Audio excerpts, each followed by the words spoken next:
All prisoners executed in March 2025. Today, we're delving into the lives of those who faced execution in the month of March. We'll uncover their crimes, their final moments, and the last meals they chose before facing their fate. Stay with us as we examine these gripping stories. Jesse Hoffman, executed by nitrogen hypoxia. On March 18, 2025, Jesse Hoffman became the second inmate in U.S. history to be executed by nitrogen hypoxia. His crime dated back to November 26, 1996, when the 18-year-old kidnapped Mary Elliott, a 28-year-old advertising executive in New Orleans. After forcing her to withdraw money from an ATM, Hoffman drove her to a remote area in St. Tammany Parish, where he assaulted and murdered her. Arrested shortly after, Hoffman was convicted of first-degree murder in 1998 and sentenced to death. Despite years of appeals, his execution was carried out at the Louisiana State Penitentiary. Unlike some inmates, Hoffman declined to make a final statement and refused a special last meal, receiving only the standard prison meal before his death. At 6:12 p.m., officials began administering nitrogen gas. Witnesses reported Hoffman convulsing before losing consciousness, echoing the controversial execution of Kenneth Eugene Smith months earlier. After 19 minutes, he was pronounced dead at 6:50 p.m. The method, criticized for its potential cruelty, sparked renewed debate over execution practices in America. Hoffman's case closed a dark chapter, but the ethical questions surrounding nitrogen hypoxia remain unresolved. Brad Keith Sigmund, a firing squad execution.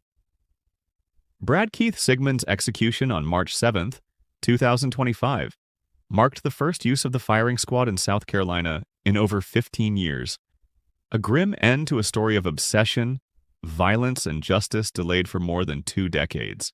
Sigmund's descent into infamy began in 2001 after his 3-year relationship with Rebecca Barber ended. Unable to accept the breakup, he became fixated, stalking her and demanding reconciliation. On the night before the murders, Sigmund confided in his friend Eugene Struba, revealing his plan to break into Barber's parents' home, tie them up, and force her to talk to him.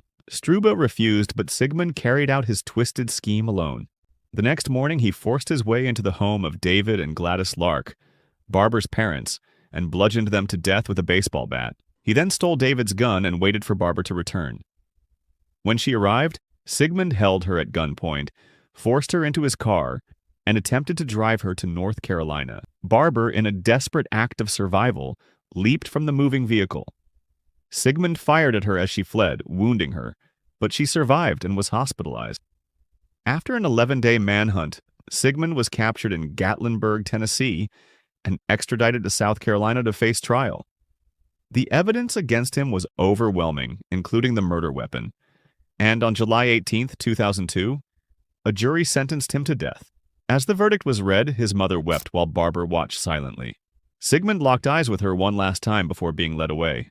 For 23 years, Sigmund fought his sentence through appeals, but all were denied. When his execution was finally scheduled, he chose the firing squad over lethal injection, a rare method not used in the U.S. since 2010.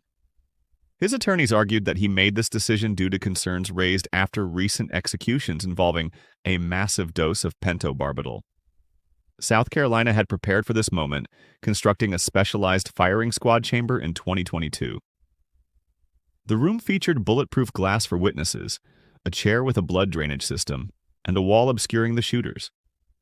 3 volunteer prison officers, armed with rifles, took aim at Sigmund's heart.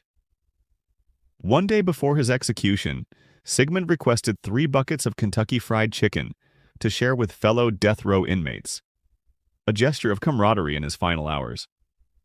Prison officials denied this, serving him a standard last meal instead: 4 pieces of fried chicken, green beans, mashed potatoes with gravy, biscuits, cheesecake, and sweet tea. At 6:08 p.m. on March 7th, Sigmund was strapped into the chair, a hood placed over his head. The gunshots were deafening, witnesses later recalled, and the impact was precise. All bullets struck near his heart. Death was instantaneous. In his final statement, Sigmund condemned capital punishment, quoting Bible verses to argue that no man has the divine right to execute another. Through his lawyer, he expressed love and urged Christians to oppose the death penalty. His attorney, Gerald Boking, called the execution a bloody spectacle. Barber, Rebecca Armstrong, broke her 24-year silence. Though Sigmund had destroyed her family, she said she never supported his execution, believing only God should decide life and death. Wendell Grissom, executed by lethal injection. On March 20th, 2025, Wendell Grissom was executed by lethal injection in Oklahoma for a brutal 2005 home invasion that left 2 people dead. In November 2005, Grissom and an accomplice, drunk and plotting a burglary, randomly targeted a house in Blaine County. Inside, they found Drew Kopp, his 2 daughters, and their friend, 23-year-old Amber Matthews. When Kopp tried to reason with them, Grissom shot him in the head. As Matthews fled with one of the children, Grissom shot her twice, first in the back of the head, then in the forehead, killing her. The 2 men escaped in the family's stolen car but were quickly arrested at a nearby gas station. Grissom was convicted of first-degree murder, attempted murder, and other charges, while his accomplice received life without parole. The night before his execution, Grissom requested a supreme pizza with Canadian bacon, vanilla ice cream, and Coca-Cola. In his final statement, he expressed remorse. "I apologize to everyone for the harm I've caused. I deeply regret the hatred I instilled in your hearts. What I did was unforgivable, not just because it brought me here, but because of the pain I inflicted on the victims and their families. I am not the monster the state made me out to be, but I accept responsibility for my actions." At 6 p.m., the lethal injection was administered. Grissom was pronounced dead minutes later, closing a tragic chapter marked by senseless violence and irreversible loss. Aaron Gunchez, executed by lethal injection. On March 19, 2025, Aaron Brian Gunchez was executed by lethal injection at Florence State Prison in Arizona, closing a decades-long case marked by violence and his own demands for death. In November 2002, Gunchez arrived at his girlfriend's Mesa home and forced Ted Price into his car, claiming he would take him to a bus station. When he realized Price couldn't pay for a ticket, he drove him to a remote desert area along Beeline Highway and shot him 4 times, killing him. Months later, in January 2003, Gunchez opened fire on an Arizona state trooper during a traffic stop, sparking a massive manhunt involving over 50 officers. He was captured the next day, hiding in a Wendon barn. After pleading guilty in 2004, he was sentenced to death in 2008. Gunchez repeatedly demanded his execution, criticizing delays. Originally scheduled for April 2023, it was postponed until March 19, 2025. His last meal included a double Western burger, spicy gyros, onion rings, and baklava. At 10:33 a.m., after the lethal injection was administered, Gunchez was pronounced dead, ending the life of a man who showed no remorse and even sought his own demise. Edward James, executed by lethal injection. March 20th, 2025, Florida State Prison.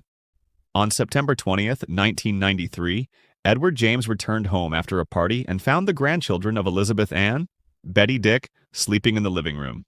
He approached 9-year-old Toni Nooner and committed a violent act that left her unconscious. He then took her to a private area of the home where he assaulted her. Tragically, Toni later died from the injuries sustained, then turned his rage on Betty Dick, bludgeoning and stabbing her in her bedroom.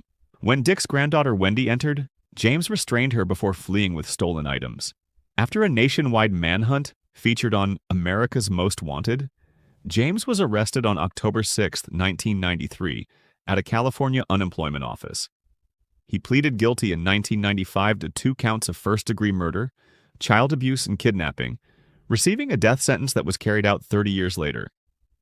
James's March 20, 2025 execution was delayed by 2 hours without explanation. Strapped to the gurney, he declined a final statement, but visibly struggled during the lethal injection, gasping and curling his arms before falling still. He was declared dead at 8:15 p.m. His only recorded last words came years earlier at sentencing. "I don't want to die, but I deserve this. Until the end, I'll just exist, owning what I did. In my heart, I know this is justice." The dual executions of James and Wendell Grissom on the same day marked a grim milestone for Florida's death row.